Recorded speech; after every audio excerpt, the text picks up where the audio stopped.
Φαίνεται υγιεινό, είναι κιόλας. Είμαι η Πινελόπη, είμαι τελειόφοιτη διατροφολογίας και κάνω την πρακτική μου στο My NutriPlan.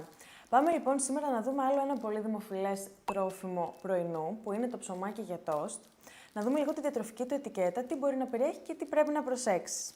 Το συγκεκριμένο λοιπόν είναι ένα απλό λευκό ψωμί του τόστ, το οποίο περιλαμβάνει αλεύρι του 61%, νερό, ζάχαρη, τρίτο συστατικό ζάχαρη που σημαίνει ότι έχει αρκετή πρόσθετη ζάχαρη, μαγιά ηλιέλαιο, που θα μπορούσε εδώ να είναι ελαιόλαδο, και άλλα συστατικά τα οποία όμως τα καταλαβαίνουμε μια χαρά. Εκτιμώ το γεγονός ότι δεν έχει πάρα πολλά πρόσθετα συντηρητικά και πραγματάκια που δεν μπορούμε ακριβώς να καταλάβουμε τι είναι και είναι γραμμένα με δύσκολες ορολογίες.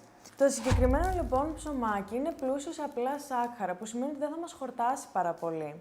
Ειδικά αν το συνδυάσουμε με επιπλέον σάκχαρα όπως μέλι, σίγουρα δεν θα μας κρατήσει για πάρα πολλή ώρα χορτάτους. Οπότε τι μπορούμε να κάνουμε? Να προτιμήσουμε ένα ψωμάκι ολικής άλεσης. Ιδανικά, άμα η λιπαρή του ουσία ήταν και το ελαιόλαδο, θα ήταν προτιμότερο.